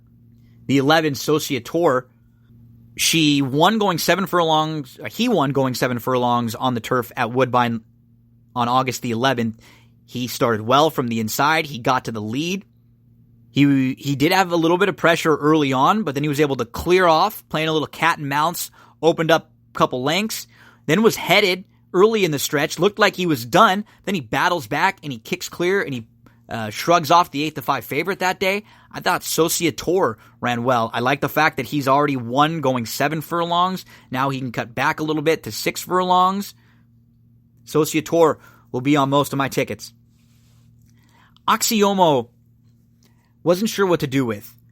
Debut on the grass, and it's a good one, right? He beat a really good field. 3 next out winners. The second place finisher that day was Field Pass, who won a maiden special weight at Saratoga, and then was second in the grade 3 with Anticipation. The 7th place finisher from that June 21st race was a horse named Peace Achieved, who won a maiden special weight at Ellis Park next out by 6, then won a juvenile stakes right here at Kentucky Downs for $500,000. The 9th place finisher was Pickens. Pickens won a maiden special weight next out at Prairie Meadows, and then was second against Louisiana Breds in a Louisiana Bred Stakes race. It's a good field that Axiomo beat in his debut. And then he came right back at Indiana Grand in career start number 2. He ran down one of his common rivals today, Johnny Unleashed, just ran him right down on the square. Last time out, a little bit of early trouble on the dirt, but just didn't really get involved at Ellis. But now he comes back to the grass. What do? I think you use him in some spots. A lot of it depends on the price. If he's around 8-1 or so, I'm going to include him on, I think, one of the pick 5s that I have. I'll probably play a couple different pick 5s. I'll have a couple different approaches, and I'll probably end up playing 2 or 3 different tickets is usually how I end up doing it. So race number 6. The order that I have this group. I have Sociator, the 11, top of the 4, Cambria, on top of the 10, Al Cools, and the 5, Super Dormy. So those are my top 4 in here. 4, 5, 10, 11. The 8 would be the next horse that I include. if you're going to go a little deeper. And then I will likely play one ticket where I'm either going to go all to start, or I will use a lot of the horses in this race, and then I'll key in on some of the other horses. So I'll probably play one approach where I go something like all, or if you can't afford to go all, I always recommend if you're going to go pretty deep, you might as well just go all. I have 1, 4, 5, 8, 9, 10, 11, 12 as horses to include in some of the exotics. So I'll play with combinations of them, and then out of those, the top 4 for me: 11, 4, 10, and 5. Those are the top 4 for me in race number 6 at Kentucky Downs. Let's move on to race number 7. The Run Happy Kentucky Downs Turf Sprint Grade 3, 6 furlongs, 3-year-olds and upwards. We begin with the one, Wet Your Whistle, who had won 3 in a row before finishing 4th in the Grade 3 Troy. He's actually a Grade 1 winner now. He had a slow start. He was last of 5. He angled 4 deep. He was widest of all at the top of the lane. He just really couldn't run with the top few, and the problem is one of those top few is right back in this race, Leinster. Pure Sensation. It was a good race, though. The Troy was a tough race that Wet Your Whistle comes out of, with Leinster, with Disco Partner. The 3rd place finisher, Pure Sensation, is a 14-time winner who's earned almost $2 million, and he's 5 for his last 7 with 3 graded stakes wins, Pure Sensation.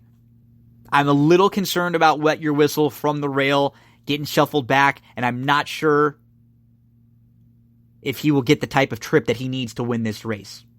The 2 Cautious Giant, he's multiple graded stakes place, but that was back in 2016, and that was on the dirt. He just looks like he's in a bit tough here. He was beaten against 40 non-3 claimers at Gulfstream last out. He has a couple of okay sprints down the hill at Santa Anita years back, but I'm not sure. I'm just going to be taking a wait-and-see approach on him in this spot. The 3, Imprimis, is a horse who I'm having a hard time figuring out how to use him in here. So if he gets a lot of money, I'm probably okay with playing against him. But look at the race that he comes out of at Ascot. He obviously went over to Royal Ascot, and he was behind Blue Point, who is one of the top 10 ranked horses in the world. I think number 6. Won 5 straight graded stakes, group stakes races, including 3 Group 1s. Batosh, who was 2nd that day, since has won 2 Group 1s. This guy was facing some of the absolute best turf sprinters and some of the best horses in the world, period. Prior to that, you see a good Grade 2 win going 5.5 at Keeneland. Now, the reason why I won't have him as one of my top 3, and I'll have him maybe treading lightly on some tickets, I believe that this is a little bit past his scope. The 6 furlongs. He's just been better at 5 and 5.5. And now he's going to have to deal with the layoff after the travel. Did that race take something out of him? I haven't picked 4th in here. Smart Remark. I was like trying to build a case for Smart Remark. I really want to. And he's not a short price.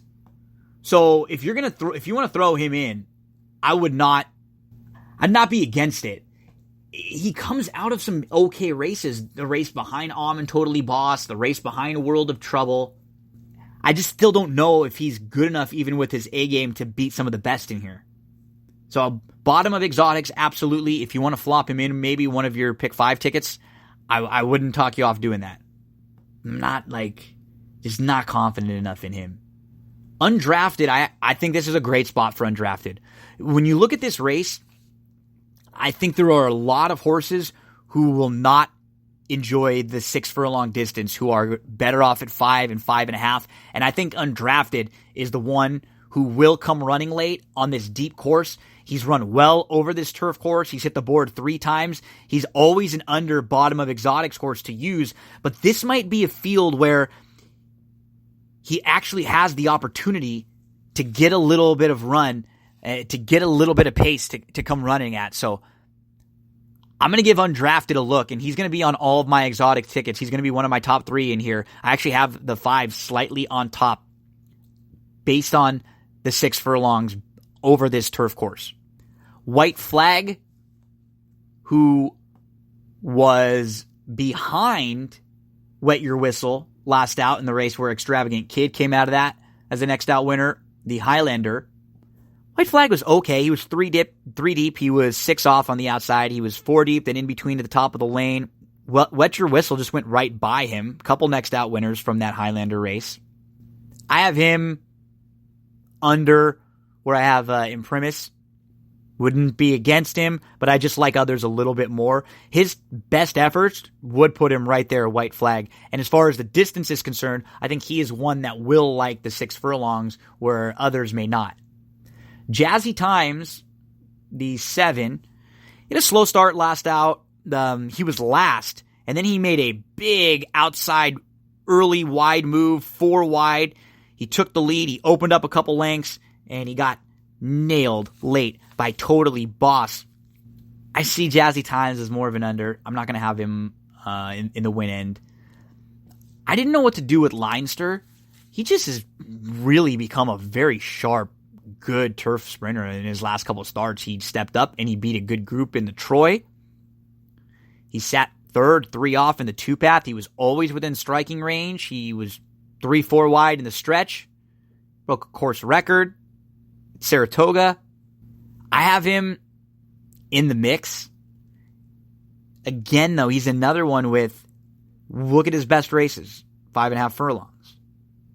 Will he be able to give that little burst, that same over this turf course? Stormy Liberal is one who I think is set up very well in this spot. He's only raced a couple times this year.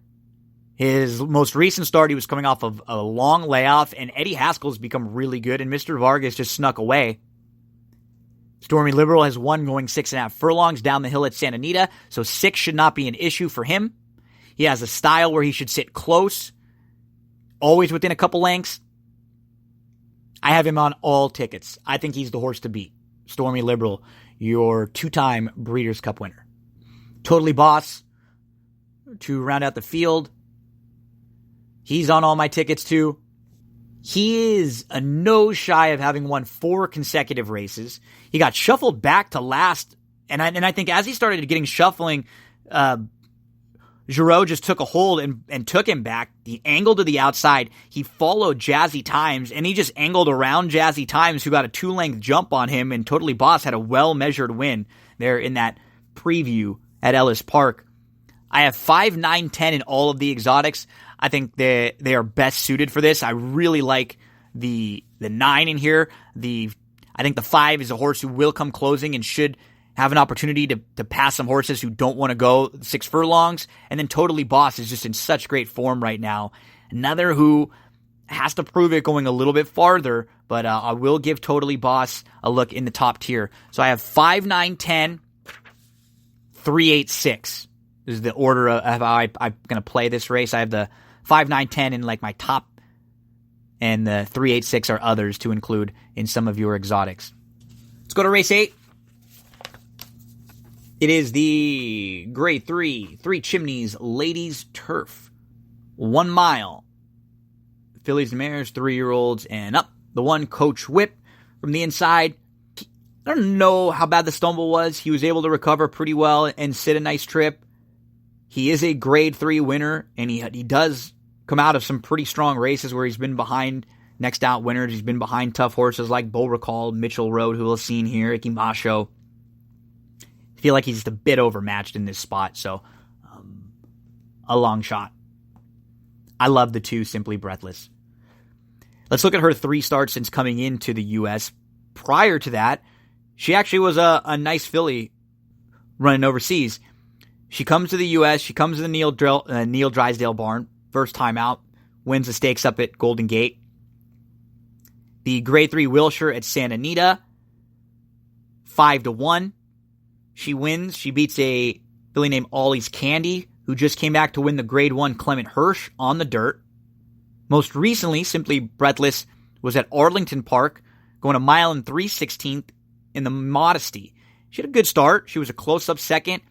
She was behind Juliet Foxtrot, but she just could never get to Juliet Foxtrot, who ended up winning that race wire to wire, opened up there. I think it might have been a little too far, and you're chasing lone speed.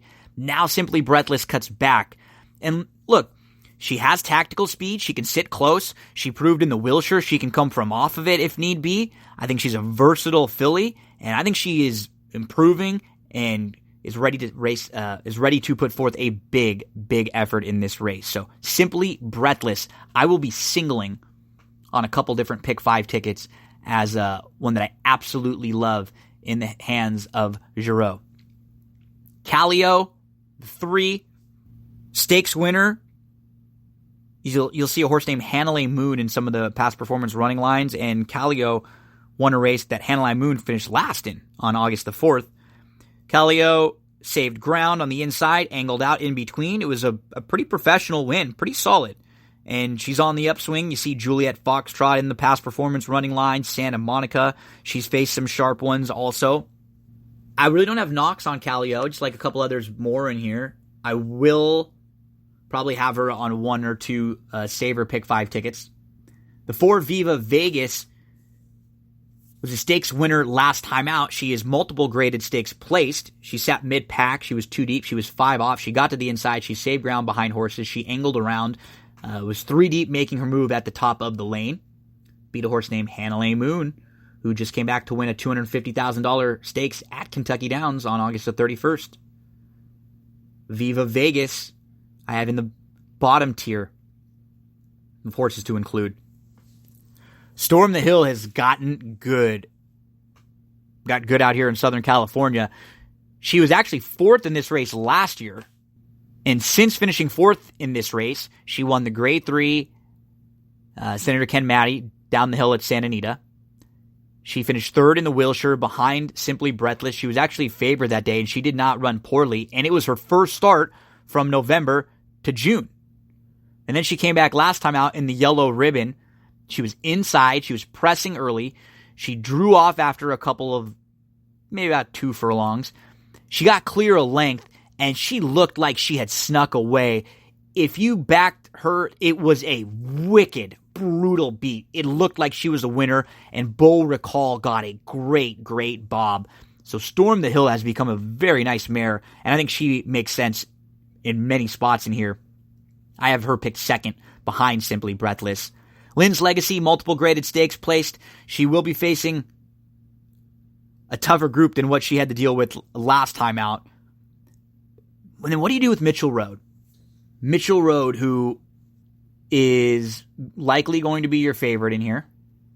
Listed as the 5-2 morning line favorite for Bill Mott. Grade 3 winner who had put together 4 victories in a row before finishing 5th in the Grade 1 Diana. And she was a part of a very quick early half. She had to sit off after battling out a bit throughout the first quarter mile or so.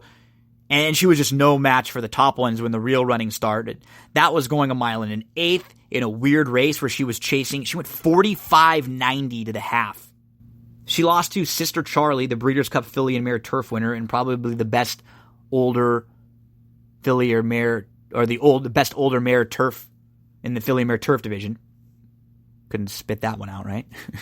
On paper, how is this race going to set up with her speed? The whole key to the race is Miss Bad Behavior. Miss Bad Behavior is a pace factor. And in her last start, she broke well. She was right on top. And she tried to sit second, and she didn't look like she wanted to sit. She didn't really agree. Mike Smith angled her around, and she just bore out and was out of the race immediately. She comes back here. You have to imagine from the outside she's going to go and make things tough on Mitchell Road early on. Can Mitchell Road sit off of her? Or do they end up battling? I'm going to go against both because I'm expecting that either Mitchell Road gets caught up with Miss Bad Behavior or they are just going a little bit too quick. Sensitive. Only one we really didn't talk about here. Her win last time out was pretty good, and if you look, she had really been knocking on the door for a while. She does not show up with poor performances. She comes out of some strong races also. She was not far behind Beau Recall down at Fairgrounds in March earlier this year. Last out, she was close up, tucked inside, 2-3 lengths off. She was third, fourth. She moved right behind the leader, waited for room, kept to the inside. She got a great seam in between. Had to battle off Stave on the outside. Valentine Wish, to the inside. It was a really impressive performance from Sensitive. And I think you can use her in some of your exotics. So the way I have Kentucky Downs race number 8. I have the 2, Simply Breathless. I will be singling in some of the pick 5s exotics. I have the 5, Storm the Hill, right behind. I have the 8, Sensitive. Then the 7, Mitchell Road. The 3, Callio. The 4, Viva Vegas, as horses to include in some way, shape, or form of some exotics. It's all about the ticket building, right? How you build your tickets, which short prices you're going to leave out. And we'll be singling Simply Breathless, and we'll use the others on a backup ticket or two. 9th race, Grade 3, Spendthrift Farm Ladies Sprint, 6.5 furlongs. I like the 1 in here a lot, Ravens Lady, and I'd be surprised if she's anything close to that morning line. Let's look at her 4 races since coming into the U.S. She comes in on April the 6th. First of all, she's a multiple group stakes winner before she comes to the U.S. Then she comes to the U.S. in a Grade 2, and she hooks Vasilica, who has won 15 out of 18. And the only races Vasilica didn't win, she finished 2nd, 3rd, and 4th out of those 18. On that April 6th day, there were 3 next out winners. So, first time in the U.S., hooks a really tough group, a really sharp group, and making her first start from October to April. May the 4th, in the Distaff Turf Mile, another tough group. You hook Beau Recall, who just recently won the Grade 2 Yellow Ribbon and is a multiple graded stakes winner this year. You hook Got Stormy, who beat the boys in the Grade 1 4-star Dave and is looking like the next Tepin.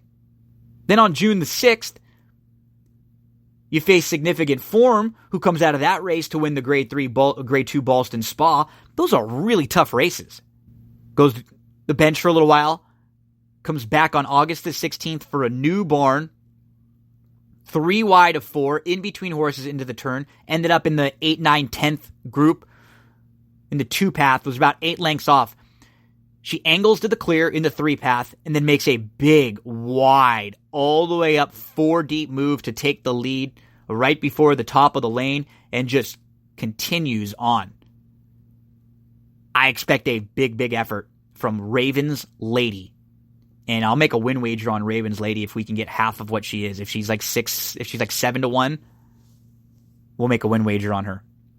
Pastime, the Deuce, just won for the last 16. Did win last out at Saratoga, and the one she defeated, Violent Times, came back to win next out against optional 62 non-twos. Just feels like Pastime's in a bit tough. The one to beat in here is the 3, Alexandra.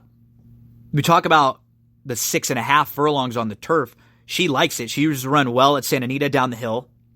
She's done very little wrong since coming into this country for Neil Drysdale. Lightly raced. Didn't want to go a mile, and if you excuse that mile effort, tough to really be too hard on this 5-year-old mare. She won going 5.5 last time out, but she's not a 5.5 horse.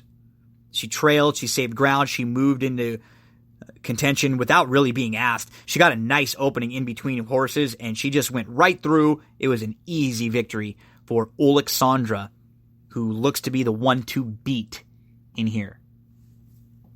A little bit me, just feels like an under. I think she's okay going the 6.5 furlongs, and she shouldn't have an issue with the trip. Just from a class perspective, you see she's recently been behind a couple of the common rivals. She was able to get the better of Morticia, but I think that Morticia is going to be up against it from a distance standpoint here also. Coexistence is the 5, who was kind of shuffled from the inside and was in a tight spot, but somehow was able to work her way up to third, was just a couple lengths off, and even being in tight all the way, she moved again in between into a tight spot. I thought she ran really well. With all that being said, I just don't know if she's good enough to compete. Painting Corners is the 6. If there's one horse in here who can take this field gate to wire, it might be Painting Corners, who sat off the pace last time out. She was not asked from the inside, so she ends up taking back to fourth. She was like 3-4 lengths off, and then she could never get to the lone speed. She angled out. She tried hard. I think she might be sent hard today. When she flashes speed, she's the fastest of any other of the mares in here. Any of the other fillies or mares. Nobody's as fast as Painting Corners if Painting Corners wants to go. And I think that has to be the plan in here. She's won at 6.5 furlongs, so she can get the trip. Painting Corners, I have picked third. 1, 3, 6 are the 3 for me. Morticia just looks like she's not quite as good. She's won at 7 furlongs, but she's been racing at 5 or 5.5 furlongs for her last 16 starts. Then you have Cool Beans, who is consistent, but this is going to be her first time going less than a mile, and she's going to be doing it against the toughest group she's ever faced. Tiny Tina, she used to have sprint speed way back when. Now she comes from way out of it. She's won 4 of her last 5, but we haven't seen her in a couple months. We haven't seen her since May. And she's stepping up into the stakes company. The distance of 6.5 should actually work well for her, just having to make one kind of late run in here. Ruby Notion, grade 3 winner, won this race last year, but since that, she's been behind a little bit me, Morticia multiple times, and Alexandra multiple times. We'll have to turn the tables on all of those rivals. Stillwater Code, 3-year-old, going to be facing older now. She had a good start. She tried to tuck in last out, but she was hooked a little bit wide. She was just off the leaders. She was in the 2-path. She made a slight bid 3 wide at the top of the lane. Was up to within a head of the lead, but she was all in and faded. Now the cutback, I don't mind the distance. I just think it's going to be really tough for her from way out here facing an older group that's a lot more proven. And then May Lily, the 12. Things will just really need to break right for her. She's going to come from off the pace. But coming out of that same race with Coexistence at Ellis Park in the preview, she needs a trip while facing the toughest group she's ever faced. 1, 3, 6 in race number 9 at Kentucky Downs. Ravens Lady over Alexandra over Painting Corners. And I'll use those 3 in some exotics. I'll maybe play a little win wager on the 1 Ravens Lady if we can get around 7 or 8 to 1 at least. Close things out.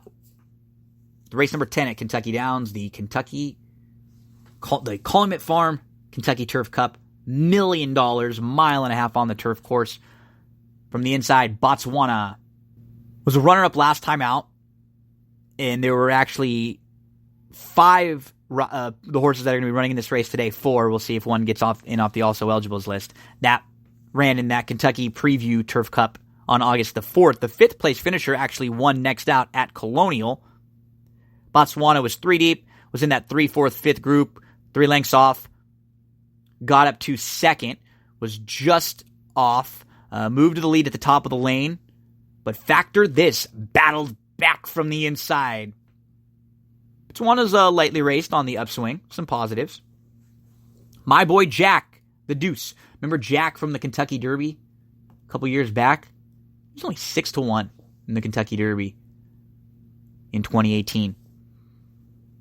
He is a multiple graded stakes winner on the dirt. On the grass last time out, he saved ground. He was towards the back of the pack.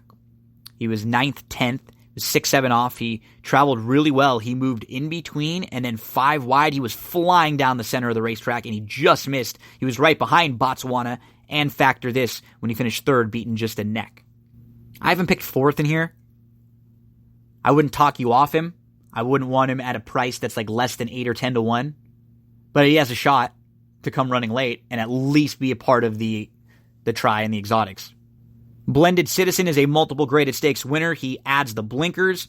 He was fourth on the inside. He was chasing lone speed. He stayed inside. He ended up losing the photo for third last out. Prior to that race, he was behind a horse named Higher Power a couple of times, who came back to win the Pacific Classic. I think Blended Citizen is capable of jumping up with a big effort. I'll use him on a backup ticket or two. Gliding Alone, this is just a really tough spot for a horse whose only 2 turf victories have been at Belterra. So we'll have to see how that one at 50-1 in the morning line stacks up. Bigger Picture is the 5. He's earned over $1.6 million, a 32 claimer turned grade 1 winner, now a 6-time graded stakes winner. He was a close-up third early. It was kind of geared down to 4th, 5th. He was 3 to 4 lengths off last time out. He was in the third flight. He moved in between horses, but there was not a ton of room. He had to wait and then angle around. He couldn't ever really get his momentum going. He got beat to the punch by Zulu Alpha, ends up finishing 4th in the Grade 1 United Nations. That was back on June the 22nd. He was behind Zulu Alpha, Channel Cat, who just won the Grade 2 Bowling Green next out, and then was 3rd in the Grade 1 Sword Dancer, so he's come back and run really well out of there. And Bigger Picture is an absolute contender in here. He fits. He's an 8-year-old now, but he was a runner-up in this race last year behind Arklow, and he should have every opportunity again. I have him pick 5th, but I have a lot. This is a wide open group. I'm going to have a couple approaches to the tickets, and so it's like after the top 2, then I think they're all together. Factor This is the 6, who will likely be flashing his speed. And now the question is, how far can he go? How far will he take him? He was asked for a run. He was close up. He was second. He was about a half length off of Hello Don Julio, who is his rival today. But then he ends up working his way up to the front. He leads by about 3/4 of a length. He gets headed at the top of the lane, but he battles back and he holds off all challenges, which included 4 of the other rivals, maybe that he'll face today. Factor This. And he'll try his best to fight you off. Just don't know how far he can go. Pillar Mountain is the 7. He took back. He was last early on, legitimately double-digit lengths behind. He moved up on the inside, but he just really couldn't keep up with the top few. And that was against Grade 1 company with Annals of Time last out. Hello, Don Julio. I think just as a pace factor in here, I have a tough time seeing him sneak away from Factor This or vice versa. If one of the two is scratched, then I would upgrade the other's chances quite a bit. Zulu Alpha. On June the 22nd, he sat in the 2 path. He was 4th, 5th in the 3rd flight. He was just outside of Bigger Picture. Zulu was in the clear. It was just 3 off. He moved 3 wide, and in between at the top of the lane, he held 2nd. That was in the Grade 1 United Nations. Zulu Alpha is a multiple graded stakes winner. Last time out, he was close up. He was in the 2 path. He was 3rd. He was dropped back a little bit. He was about 4 lengths off. He sat while others made their early moves, and then that put him in a bad spot. He ended up in between horses in traffic. He was kind of battling. He never really had a shot to run. He should be right in the mix. I just like others a little bit more in here. 9-2 seems a little short. I just want a little higher on him. And then Arklow. I think I'll play one ticket where I single Arklow because he's the most likely winner in this race. He's of this entire field. When we talk about the legitimate top tier of grass horses, legitimate Grade 1 types, I think Arklow might actually be in the closest to that group of any in here. Now, does that mean he's going to win? No. But he's run well over this turf course. He ran well over it, and he won last year. But since then, he's 0 for his last 6. But when you look at those races, one of them, he lost the rider, so just put a line right through. Another one of them was the Breeders' Cup, where he was actually 4th and did not run poorly in the Breeders' Cup turf behind Enable and Magical. He's twice beaten the Neck, and then last time out was a good start, but he was taken back, kind of shuffled a little bit back, and he ends up getting taken back from the inside. He's 6th, 7th on the inside, about 5-6 lengths off of it, saving all the ground. And he just couldn't really get through. He kept trying to get through on the inside. He had to start and stop his momentum a few times. Then he tried to get off the rail, and he just missed second in between horses. With the smooth trip, he's going to be really, really tough to hold off. And I'll probably play 1 or 2 tickets where I single him on the back end of a pick 5, because he's a very likely winner. But from a who would I bet to win in this race standpoint, if we can get 5-1 on Campaign, I would bet Campaign to win. And the 10 and 11 would be my top 2 horses in here. Campaign won his first 2 starts on the grass at Kentucky Downs. They were really impressive wins. Then he went over to Keeneland, tried tougher, just never got in the mix. Changed barns, now came into the Sadler barn. He won in the slop back in February. Then he tackled Grade 1 company in the Big Cap. He was behind Giftbox and McKinsey. And, he was just a little too tough. He was in a little too tough there. He was in a little too tough in the Pacific Classic when he still finished 5th. Just kind of got outrun in that spot on the dirt. The June 8th race in the Brooklyn, he stayed inside. He was outrun a bit, but he started to roll, and he was looking all over for room, nowhere to go. Very easily could have won that Brooklyn race where he was only beaten 3/4 of a length. So when you start going race by race, he has legitimate excuses when he doesn't run well. Otherwise, he shows up. He can run all day. He can run on the grass. He's proven over this turf course. Noble Thought just looks in a bit tough. He wasn't beaten a whole heck of a lot in the Grade 1 Sword Dancer last time out, but I will just need to see a lot of improvement for him to get the better of this group. So race number 10. Arklo's the most likely winner. The 11 is the horse who I would bet if you can get 5-1. So those are my top 2, Arklo and Campaign. And then if you want to go deeper, so like on a pick 5 the tickets where I single Simply Breathless and I can go a little deeper, I have 11, 10, 7, Pillar Mountain, 2, 5, 6, 3.